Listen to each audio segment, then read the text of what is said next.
Welcome back friends to the GS platform YouTube channel. दोस्तों आज है 30 अगस्त 2020 और आज की करंट अफेयर में जितने भी इंपॉर्टेंट क्वेश्चन बनेंगे इस वीडियो में हम लोग देखेंगे। और अगर आप चैनल पर नए हैं तो चैनल को सब्सक्राइब करें और पीडीएफ के लिए टेलीग्राम को जरूर ज्वाइन करें। वीडियो शुरू करने से पहले मैं आपको बता दूं हमारी वीडियोज़ अनअकैडमी पर भी हैं, तो आप उन वीडियोज़ को वहाँ पर देख सकते हैं।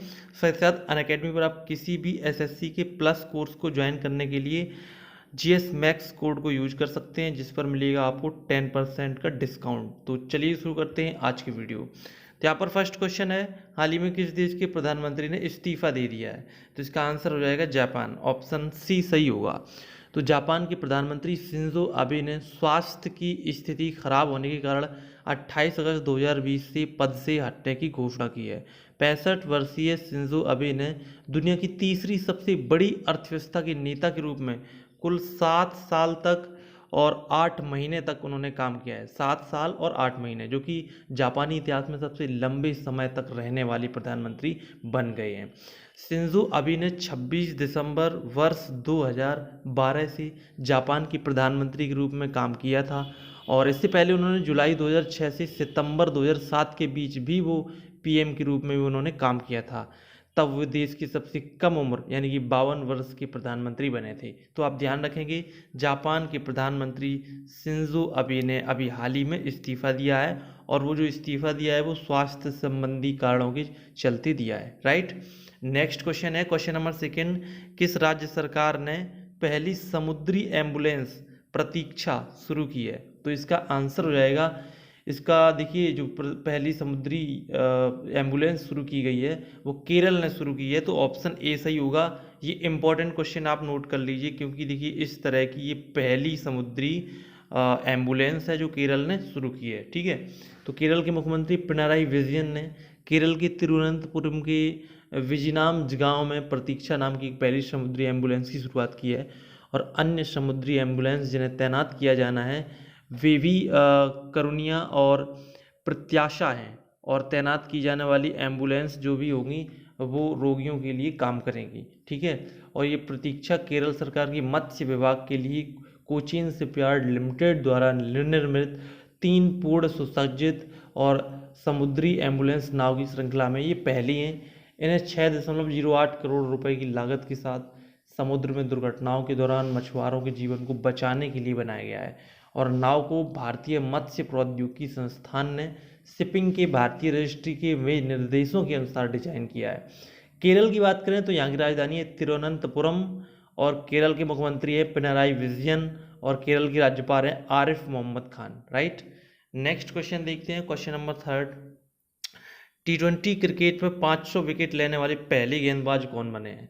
तो इसका आंसर होगा ड्वेन ब्रेवो, ऑप्शन सी सही होगा। इंपॉर्टेंट क्वेश्चन है देखिए, क्योंकि T20 क्रिकेट में पहली बार ये 500 विकेट लिए गए हैं और ड्वेन ब्रेवो ने ये विकेट लिए हैं और ये पहले गेंदबाज बने हैं। कैरिबियन प्रीमियर लीग CPL 2020 के एक मैच में उन्होंने अपनी टीम ट्रिनबागो नाइट राइडर्स और सेंट लूसिया जॉक्स के बीच हुए मुकाबले में ये उपलब्धि हासिल की है। ब्रावो ने रहकेम कर्नवाल का विकेट लेने के बाद अपना 500वां विकेट लिया है और ड्वेन ब्रावो ने क्रिकेट के सबसे छोटे प्रारूप में 459 में 459, ठीक है, 459वें मैच में ये उपलब्धि हासिल की है। ये बात आप ध्यान रखेंगे कि ये सभी जो मैच हैं वो अंतर्राष्ट्रीय क्रिकेट के साथ साथ जो भी IPL या फिर जो भी लीग मुकाबले होते हैं, लीग मैचेस होते हैं, उनके भी मैचेस में शामिल हैं। ठीक है, अगर हम बात करें और अन्य खिलाड़ियों की तो देखिए श्रीलंका के लसित मलिंगा 2020 क्रिकेट में 339 मैचों के साथ 389 विकेट के साथ दूसरे स्थान पर हैं और सुनील नरेन 383 विकेट के साथ तीसरे स्थान पर हैं और इमरान ताहिर 374 के साथ चौथे स्थान पर और सोहेल तनवीर 356 विकेट के साथ 5वें स्थान पर हैं। ठीक है, नेक्स्ट क्वेश्चन यहाँ पर क्वेश्चन नंबर 4, IFFI का 51वां सत्र कहाँ आयोजित होगा? तो ये होगा गोवा में, ऑप्शन ए सही होगा। तो भारत का 51वां अंतर्राष्ट्रीय फिल्म महोत्सव IFFI 20 से 28 नवंबर तक गोवा में आयोजित किया जाएगा। ठीक है, और ये फिल्म फेस्टिवल कोविड-19 के कारण एक हाइब्रिड फिल्म फेस्टिवल है जो आधिकारिक डिजिटल प्लेटफॉर्म पर फिल्मों के साथ साथ थिएटर स्क्रीनिंग की भी प्रदर्शन करेगा। ठीक है। और ये गोवा में होगा, तो गोवा की बात करें, यहाँ की राजधानी है पणजी, यहाँ के राज्यपाल हैं भगत सिंह कोश्यारी, मुख्यमंत्री हैं Pramod Sawant, right. Next question है क्वेश्चन नंबर 5, राजीव गांधी खेल रत्न पुरस्कार को 7.5 लाख रुपए से बढ़ाकर कितना कर दिया गया है? तो पुरस्कार कितना बढ़ाया गया है? तो इसका आंसर हो जाएगा 25 लाख, ऑप्शन डी सही हो जाएगा। तो केंद्रीय युवा मामलों और खेल मंत्री किरेन रिजिजू ने राष्ट्रीय खेल और साहसिक पुरस्कारों की 7 श्रेणियों में से 4 श्रेणियों की पुरस्कार राशि की वृद्धि की घोषणा की है। उन्होंने राष्ट्रीय खेल दिवस 2020 के अवसर पर ये घोषणा की है, क्योंकि आप जानते हैं कि पिछले दिन राष्ट्रीय खेल दिवस मनाया गया है और खेल पुरस्कारों की राशि अंतिम बार 2008 में बढ़ाई गई थी और ये अब 2020 में बढ़ाई गई है। तो इसमें राजीव गांधी खेल रत्न पुरस्कार है, उसमें जो राशि है वो 7.5 लाख रुपए से बढ़ाकर 25 लाख की गई है। साथ ही साथ मैं आपको बता दूं कि अर्जुन पुरस्कार की जो राशि है वो 5 लाख से बढ़ाकर 15 लाख कर दी गई है। ये कौन सा है? अर्जुन अवार्ड, ठीक है। और ये द्रोणाचार्य अवार्ड जो है वो भी 5 लाख से बढ़ाकर 15 लाख कर दिया गया है। तो आप ध्यान रखेंगे दोनों 15-15 लाख हो चुके हैं, राइट। और मैं आपको बता दूं कि ध्यानचंद पुरस्कार जो होगा वो 5 लाख से बढ़ाकर 10 लाख कर दिया गया है, राइट। तो इन सब पॉइंट्स को आप ध्यान रखेंगे।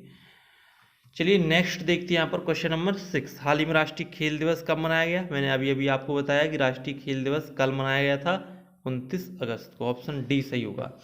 तो हर साल 29 अगस्त को भारत के राष्ट्रीय खेल दिवस के रूप में मनाया जाता है और भारत के हॉकी टीम के स्टार रहे मेजर ध्यानचंद की जयंती पर 29 अगस्त 2012 को पहला राष्ट्रीय खेल दिवस मनाया गया था। और इस दिन को इस महान हॉकी खिलाड़ी के सम्मान में मनाया जाता है और देश के सर्वश्रेष्ठ खिलाड़ियों को राजीव गांधी खेल रत्न, अर्जुन पुरस्कार, ध्यानचंद पुरस्कार और द्रोणाचार्य पुरस्कार जैसे जो बड़े बड़े पुरस्कार हैं वो भी इसी दिन प्रदान किए जाते हैं। तो आप समझ सकते हैं कि राष्ट्रीय खेल दिवस है वो कितना महत्वपूर्ण है, क्योंकि इसी दिन खेल के सभी बड़े बड़े पुरस्कार प्रदान किए जाते हैं।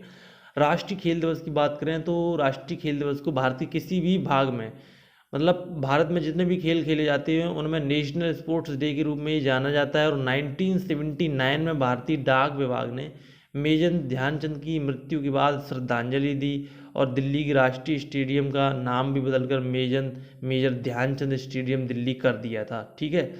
तो आप ध्यान रखेंगे कि मेजर ध्यानचंद जो हॉकी के बहुत बड़े महान खिलाड़ी रहे हैं उनकी याद में ही 29 अगस्त को ये दिवस मनाया जाता है। मेजर ध्यानचंद की अगर हम बात करें तो उनका जन्म 29 अगस्त सन 1905 को हुई था, ठीक है, 9।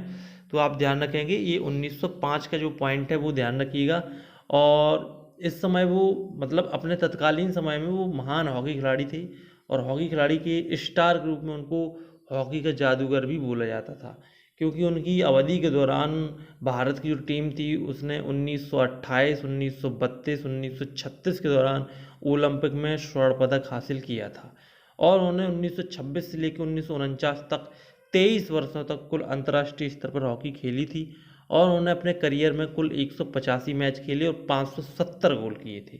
वो हॉकी के लिए इतने समर्पित थे कि चांदनी रात में भी खेल के लिए अभ्यास किया करते थे और उन्हीं के नाम पर जो है ये पुरस्कार रखा गया है, राइट।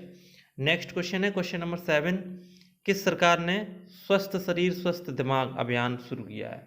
तो इसका आंसर हो जाएगा दिल्ली सरकार, ऑप्शन बी सही होगा। तो दिल्ली सरकार ने कोविड-19 महामारी के कारण स्कूलों और कॉलेजों पर लगाए गए तालों की वजह से घरों में सीमित रहने वाले छात्रों के लिए हेल्दी बॉडी हेल्दी माइंड यानी कि स्वस्थ शरीर स्वस्थ दिमाग फिटनेस अभियान शुरू किया है। और स्वस्थ शरीर स्वस्थ दिमाग अभियान के तहत एक यूट्यूब चैनल भी शुरू किया गया है जहां प्रत्येक बुधवार को एक ऑडियो और वीडियो अपलोड किया जाएगा, जिसके जरिए छात्र सर्वव्यापी महामारी से बचने के लिए फिटनेस रखने और शारीरिक गतिविधियों के लिए 1 सप्ताह तक अभ्यास कर सकते हैं, ठीक है। और 25 मार्च 2020 से जो देश में लॉकडाउन लगा है उसके कारण स्कूलों में कॉलेजों ने ऑनलाइन कक्षाओं और डिजिटल लर्निंग का विकल्प भी चुना है, लेकिन जो स्वास्थ्य प्रणाली है उसके लिए भी दिल्ली सरकार ने अब काम किया है और यूट्यूब चैनल की शुरुआत की है और स्वस्थ शरीर स्वस्थ दिमाग अभियान का शुभारंभ किया है। दिल्ली की बात करें तो मुख्यमंत्री अरविंद केजरीवाल और दिल्ली की राज्यपाल हैं अनिल बैजल, ठीक है। नेक्स्ट क्वेश्चन है क्वेश्चन नंबर 8, BPR&D ने हाल ही में अपनी स्वर्ण जयंती कब मनाई? BPR&D का मतलब होता है bureau of police research and development, ठीक है, यानी पुलिस अनुसंधान और विकास ब्यूरो। तो इसने अपनी स्वर्ण जयंती की जो वर्षगांठ है वो अभी हाल ही में 28 अगस्त को मनाई है, तो ऑप्शन डी सही होगा। और BPRND की स्थापना भारत सरकार के गृह मंत्रालय के एक प्रस्ताव के जरिए 28 अगस्त 1970 को की गई थी, यानी कि 1970 को ये स्थापना हुई थी, तो 50 वर्ष लगभग पूरे हो चुके हैं। तो ब्यूरो की स्थापना नीति निर्माण करने, पुलिस समस्याओं की त्वरित एवं प्रणालीगत अध्ययन को बढ़ावा देने के लिए इसकी स्थापना की गई थी। ठीक है, प्रारंभ में पुलिस अनुसंधान और विकास ब्यूरो BPRND 2 प्रभागों से मिलकर बना था, अनुसंधान और प्रकाशन और सांख्यिकी प्रभाग, लेकिन अब उनको 2008 में एक कर दिया गया है। इसका महानिदेशक पुलिस अनुसंधान और विकास ब्यूरो के जो महानिदेशक हैं वो है VSK कौमुदी। ठीक है, नेक्स्ट क्वेश्चन है क्वेश्चन नंबर 9, हाल ही में स्वच्छता ही सेवा पुरस्कार किसने जीता है? इंपॉर्टेंट क्वेश्चन यहाँ पर दिया गया है, ये दोबारा मैं आपको बता रहा हूँ। क्यों बता रहा हूँ कि स्वच्छता ही सेवा पुरस्कार बहुत ही इंपॉर्टेंट क्वेश्चन बनता है, इसलिए मैंने ये आपको हाईलाइट करके दोबारा आपको बता रहा हूँ। तो ये जो पुरस्कार है वो जीता है NLCIL कंपनी ने। ठीक है, ऑप्शन ए सही हो जाएगा। ठीक है, तो PSU NLCIL ने नेवेली टाउनशिप को प्लास्टिक मुक्त, स्वच्छ और हरे परिसर में बदलने के लिए स्वच्छता ही सेवा 2019 का पुरस्कार इनको मिला है। ये पुरस्कार PSU की 3 इकाइयों township administration office, thermal power station और माइंस सब स्टोर्स को प्रदान किया गया है। NLCIL ने स्वच्छ भारत सेवा कार्यक्रम के 2 चरणों में उसमें लागू किया था और सफलता के साथ उसको क्रियान्वित किया। ठीक है, तो ऑप्शन आपका ए सही होगा। नेक्स्ट यहाँ पर है क्वेश्चन नंबर 10, भारत ने म्यांमार को कितने मिलियन अमेरिकी डॉलर की राशि प्रदान की है? तो इसका आंसर है 5 मिलियन, ऑप्शन ए सही होगा। तो म्यांमार ने भारतीय राजदूत सौरभ कुमार ने म्यांमार में भारत म्यांमार सीमा क्षेत्र के विकास के लिए तीसरे साल म्यांमार सरकार को 5 मिलियन USD दिए हैं। USD मतलब अमेरिकी डॉलर। 2012 में तत्कालीन प्रधानमंत्री मनमोहन सिंह ने भारत म्यांमार क्षेत्र विकास पर एक समझौता ज्ञापन पर हस्ताक्षर किए थे। इस समझौता ज्ञापन के अनुसार भारत चीन और राज्य और नागा स्वयं प्रशासित क्षेत्र के बुनियादी ढांचे और आजीविका के विकास के लिए प्रति वर्ष $5 मिलियन का अनुदान करेगा। ये भारत ने घोषणा की थी। ठीक है, तो ये रहे आज की वीडियो के टॉप 10 करंट अफेयर क्वेश्चंस जो कि आपने स्टडी किए। आगे देखते हैं कल की कुछ का आंसर। तो DRDO प्रमुख सतीश रेड्डी का जो कार्यकाल है वो 2 वर्ष के लिए बढ़ाया गया है। और दूसरा क्वेश्चन था रिंग क्रॉसिंग घटना किस ग्रह के साथ होती है? तो शनि के साथ होती है। इसका मतलब क्या होता है रिंग क्रॉसिंग की घटना का मतलब? तो इसके लिए आप वीडियो देख सकते हैं, या फिर मैं आपको बता दूं कि कभी कभी क्या होता है, कुछ समयांतराल के लिए जो शनि के छल्ले होते हैं वो लुप्त प्रतीत होते हैं, ऐसा लगता है कि वो गायब हो गए, उसको बोलते हैं रिंग क्रॉसिंग। राइट, चलिए आगे देखते हैं आज की क्विज। आज का क्वेश्चन है डिजिटल सेवाओं के लिए सुपर ऐप किसने लॉन्च किया है? 4 ऑप्शन दिए गए हैं, इसका आंसर कमेंट बॉक्स में दे सकते हैं। दूसरा क्वेश्चन GS से रिलेटेड है, प्लूटो का ग्रह का दर्जा किस वर्ष समाप्त कर दिया गया? क्योंकि आप जानते हैं कि इससे पहले प्लूटो अंतिम ग्रह हुआ करता था। तो अगर आपको इसका आंसर आता है तो वीडियो कमेंट बॉक्स में इसका आंसर दे सकते हैं। अगर आपको आंसर नहीं आता है तो GS की वीडियोस देखते रहिए, उनमें आपको इनका आंसर मिलता रहेगा। तो फिर मिलते हैं नेक्स्ट वीडियो में, तब तक के लिए वीडियो को लाइक करिए, कमेंट करिए, शेयर करते हैं। मिलते हैं नेक्स्ट वीडियो में, तब तक के लिए नमस्कार।